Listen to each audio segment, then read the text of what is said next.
What's up, TYT fans? Welcome to Scotland. I apologise, I'm not there to film, obviously, the Premier League. We've got some new shows coming up for the Premier League, specific to you guys, which we will film when I make my way back, that 35, 40-hour trip coming back. I'm excited to get back into the studio, but at the moment, you have to persevere with this clip from my hometown here in Scotland. So thank you for persevering on that subject with Jason, who has started the hashtag no Maxwell, which I think is pretty funny. Actually, I have to give him credit for that. But it wasn't going to stop me from bringing you my Premier League thoughts from opening day weekend. And what a weekend it was, as we expected. Still not over, because we've got Man City tomorrow, of course, which I will try and bring you guys a video on. But again, still busy being back here. But there was goals, there was red cards, there was tackles, there was good managerial debuts, there was bad managerial debuts. Overall, just another exciting weekend, which reiterates how much I love this league for specific reasons, which it is exciting and competitive and provides great upsets. Which leads me to my first point.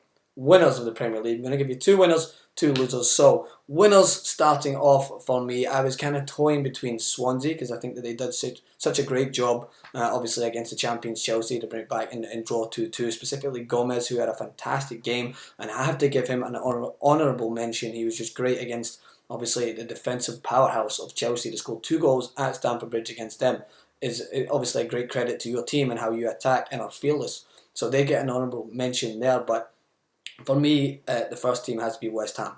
Going to the Emirates and winning 2-0 on the opening day after coming off the back of such a hard loss during the week in the Europa League. Slaven Bilic's men knew exactly what they had to do to beat a holy Arsenal. That's what I'm going to say, a holy Arsenal, because these are a few things. This will lead me on to the loser. So first, the winner, West Ham. Of course, they beat Arsenal, and Arsenal are the losers, but that doesn't mean they were going to be my losers. It just so happens that it does mean that, because I'm very critical of Arsenal, critical of their signings, and I'm more so critical of how many people tell me that I'm wrong when I say that I am doubtful of Arsenal, because I have said it from the start. They didn't sign a centre-back that I wanted them to sign. They didn't sign a midfielder who I think should have been a leader for them, someone like Schweinsteiger, but instead they rely on people like Aaron Ramsey, who's not a bad player, but he was diabolical today. Him and Petr Cech suffered, I would say, the more sort of anyone else in that team. Cech obviously doesn't fit into Arsenal straight away. It's something that's going to take a little bit of time. But take, for instance, the first goal.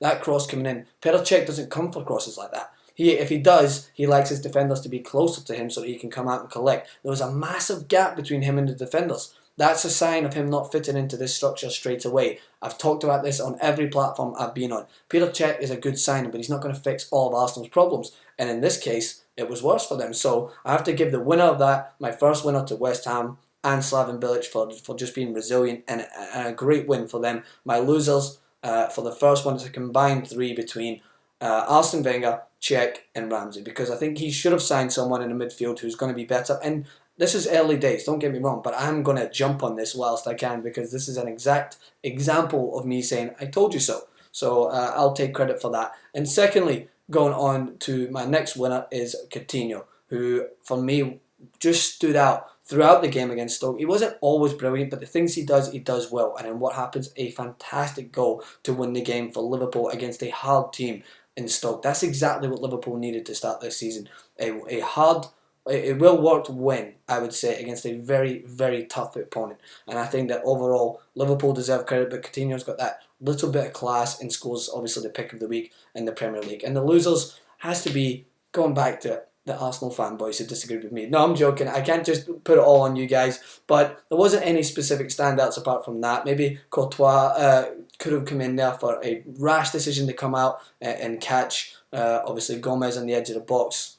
He could have used his experience a little bit more and realised that Cahill might have got there. I didn't think he needed to come out, and when he did, he left a trailing leg, so he had to be sent off. But overall, the doubters of me saying that Arsenal were not as good as everyone thinks they are. Just because they beat Chelsea in the Community Shield doesn't mean shit, I'm afraid. Because when it comes to the season and that competitive league in the Premier League, you can't slip up straight away against teams like West Ham. It's early days, I know, but whilst it's going on, I will continue to take the plaudits for this, and I will smile. And I want Arsenal to do better. They've got a great team, a great manager. I just don't think they're going to hit the heights again because they left some holes in their team which they should have signed. So that's my recap from the best and worst so far from the Premier League weekend. Of course, there's many other notable mentions in there. Claudio Ranieri's Leicester City winning 4-2 in their first game. Great win for them. Manchester United. I know some people are shocked that I haven't spoke about them.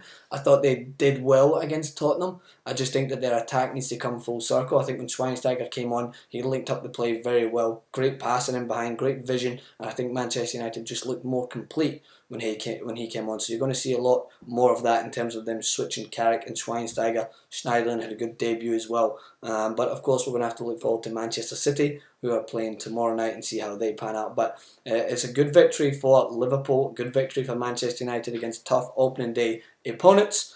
But for Arsenal, struggling. Chelsea, struggling. Who knows? Let me know what you guys think in the comment section below. And as always, keep watching TYT Sports. I'll be back in the studio in LA in just over a week or so. So make sure to stay tuned for that.